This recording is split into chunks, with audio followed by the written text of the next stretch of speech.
नमस्कार जोहार, आप देख रहे हैं झारखंड समाचार। चलिए जानते हैं झारखंड की 25 बड़ी खबरों को फटाफट अंदाज में। तो पहली खबर देखिए, जहां सऊदी में डुमरी के विजय की दर्दनाक मौत, गलती से लगी गोली, परिवार बेहाल, जयराम महतो ने सब वापसी की उठाई मांग। सऊदी अरब से एक दर्दनाक खबर सामने आई है। डुमरी के मध्यगोपाल पंचायत के दूधपनिया गांव के प्रवासी श्रमिक विजय कुमार महतो की गोली लगने से मौत हो गई है। परिवार में मातम पसरा है। पत्नी बसंती देवी का रो रो कर बुरा हाल हो गया है। उनका कहना है कि 15 अक्टूबर की शाम विजय का वॉइस मैसेज आया था, जिसमें उन्होंने कहा था कि पुलिस किसी और पर गोली चला रही थी, गलती से मुझे लग गई। विजय सऊदी की Hyundai engineering and construction company में कार्यरत थे और दिसंबर 2024 में रांची से रवाना हुए थे। 15 अक्टूबर को गोली लगने के बाद अस्पताल में भर्ती कराया गया, जहां 24 अक्टूबर को उनकी मौत हो गई। 8 दिन बीत जाने के बाद भी सब सऊदी में ही है। विजय के पिता सूर्य नारायण महतो ने कंपनी पर लापरवाही का आरोप लगाते हुए कहा कि उन्हें मुआवजा और बेटे का सब भारत लाने की व्यवस्था करनी चाहिए। इस बीच डुमरी विधायक जयराम कुमार महतो ने परिजनों से मिलकर ढड़ास बंधाया और भारतीय दूतावास से हस्तक्षेप की मांग की है। उन्होंने कहा कि सरकार और दूतावास की तत्परता से ही परिवार को न्याय और राहत मिल सकेगी। अगली खबर देखिए, जो गढ़वा में हाई वोल्टेज ड्रामा, सीओ को पत्नी ने घर में किया कैद, प्रेमिका संग रंगे हाथ पकड़ाया, मामला पहुंचा पुलिस तक। गढ़वा जिले के मझियाव अंचल में शनिवार को एक हाई वोल्टेज ड्रामा देखने को मिला। यहां के सीओ प्रमोद कुमार को उनकी पत्नी डॉक्टर श्यामा रानी ने घर में कैद कर दिया। बताया जा रहा है कि सीओ साहब अपने सरकारी आवास में किसी महिला के साथ मौजूद थे, तभी अचानक पत्नी वहां पहुंच गई और दोनों को एक ही कमरे में पकड़ लिया। सुबह करीब 4 बजे हुई इस घटना की जानकारी मिलते ही इलाके में हड़कंप मच गया है।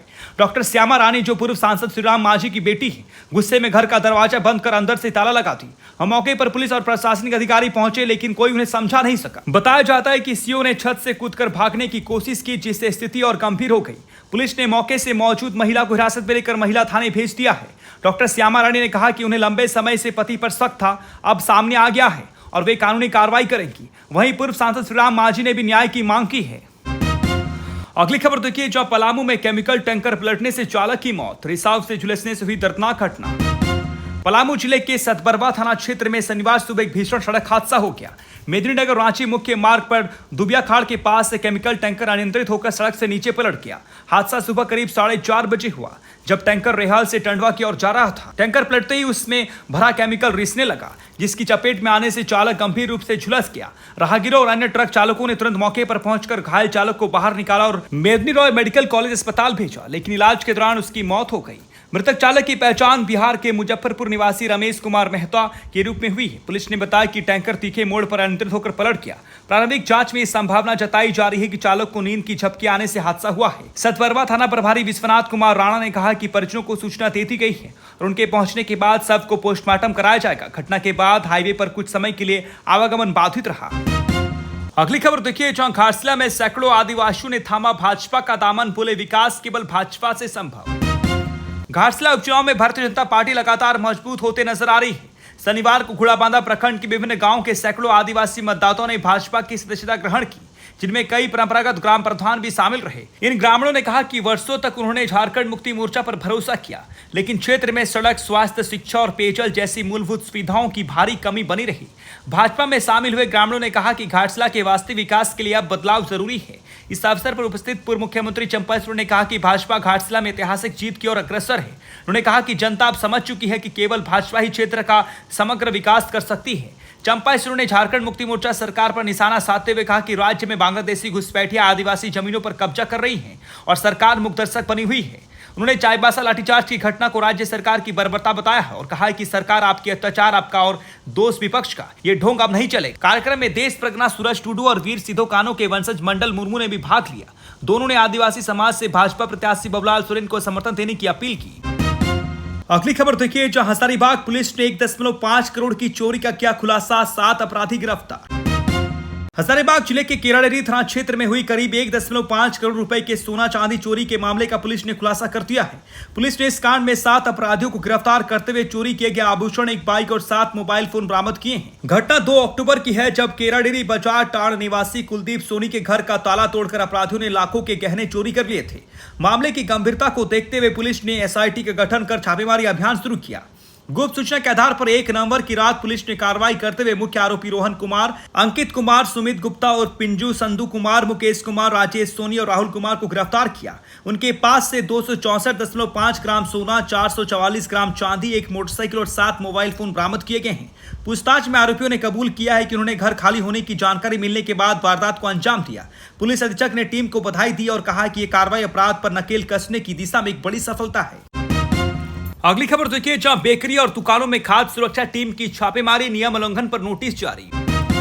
पाकुड़ जिले में खाद्य सुरक्षा विभाग की टीम ने उपायुक्त मनीष कुमार के निर्देश पर शनिवार को चांदपुर क्षेत्र की बेकरी यूनिटों और नगर क्षेत्र की दुकानों का औचक निरीक्षण किया। टीम ने स्वच्छता, खाद्य गुणवत्ता और फूड लाइसेंस की जांच की। इस दौरान पीयू बेकरी में सफाई व्यवस्था और रखरखाव में खामियां पाई गई। संचालकों को 1 सप्ताह के भीतर सुधार का निर्देश देते हुए नोटिस जारी किया। साथ ही सभी बेकरी संचालकों को FSSAI रजिस्ट्रेशन अनिवार्य रूप से कराने की हिदायत दी गई। टीम ने Apollo medical agency, Bharat medical और वेलनेस पल्स में वैध फूड लाइसेंस पाया, जबकि भगत मेडिकल को लाइसेंस अपडेट करने और पतंजलि स्टोर को 7 दिनों में लाइसेंस लेने का निर्देश दिया गया।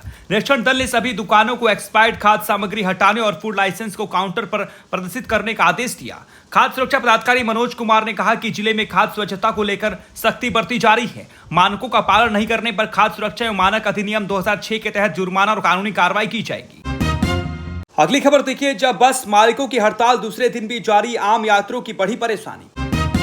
गुमला में बस ओनर एसोसिएशन की अनिश्चितकालीन हड़ताल शनिवार को दूसरे दिन भी जारी रही, जिससे जिला में बसों का परिचालन पूरी तरह से ठप रहा। हड़ताल के कारण यात्रियों को भारी दिक्कतों का सामना करना पड़ रहा है। दरअसल जिला प्रशासन ने हाल ही में निर्णय लिया था कि लोहरदगा रोड की सभी बसें अब ललित उरांव बस पड़ाव के बजाय दुंदुरिया बस पड़ाव में संचालित होंगी। इसी फैसले का विरोध करते हुए बस ओनर एसोसिएशन ने प्रशासन से पुराने बस पड़ाव से ही परिचालन जारी रखने की मांग की थी। प्रशासन द्वारा मांग नहीं माने जाने पर 30 अक्टूबर से हड़ताल शुरू कर दी गई। हड़ताल के चलते 31 अक्टूबर से जिला की लगभग 250 बसों का संचालन पूरी तरह से ठप है। यात्रियों को वैकल्पिक साधनों के लिए अधिक किराया देना पड़ रहा है। शनिवार को राज्य स्तरीय बस ओनर एसोसिएशन के प्रतिनिधि भी गुमला पहुंचे और स्थानीय संघ के सदस्यों के साथ बैठक की। बैठक में सर्वसम्मति से प्रशासनिक निर्णय की पुनः समीक्षा की मांग की गई। बस मालिकों ने चेतावनी दी है कि जब तक उनकी मांगों पर विचार नहीं किया जाता तब तक बसों का परिचालन बंद रहेगा। अगली खबर देखिए, जहां 3 से 8 नवंबर तक हेमंत और कल्पना सोरेन की कई सभाएं व रोड शो। घाटशिला विधानसभा उपचुनाव को लेकर झामुमो ने अपने शीर्ष नेतृत्व के प्रचार अभियान की रूपरेखा तय कर दी है। पार्टी ने मुख्यमंत्री हेमंत सोरेन और उनकी पत्नी दुमका विधायक कल्पना सोरेन के चुनावी कार्यक्रमों की सूची जारी की है। तय कार्यक्रम के अनुसार दोनों नेता 3 से 8 नवंबर तक घाटशिला के विभिन्न इलाकों में कई जनसभाएं और रोड शो करेंगे। मुख्यमंत्री हेमंत सोरेन कई प्रमुख स्थानों पर जनसभाएं संबोधित करेंगे, वहीं कल्पना सोरेन विशेष रूप से रोड शो के माध्यम से मतदाताओं से सीधा संवाद करेंगी। झामुमो इस उपचुनाव को प्रतिष्ठा से जोड़कर देख रहा है, क्योंकि यहां से दिवंगत मंत्री रामदास सोरेन के पुत्र सोमेश सोरेन पार्टी के प्रत्याशी हैं। पार्टी नेतृत्व का मानना है कि हेमंत सोरेन की सभाओं और कल्पना सोरेन के रोड शो से जनता के बीच मजबूत संदेश जाएगा और संगठन को जमीनी स्तर पर ऊर्जा मिलेगी। झामुमो के स्थानीय नेताओं और कार्यकर्ताओं को इन कार्यक्रमों की तैयारी में जुटने के निर्देश दिए गए हैं, ताकि उपचुनाव में पार्टी को अधिकतम जनसमर्थन प्राप्त हो सके। अगली खबर देखिए, जहां कालापत्थर गांव में निरीक्षण के दौरान गरीब परिवारों की दशा देख भावुक हुए उपायुक्त।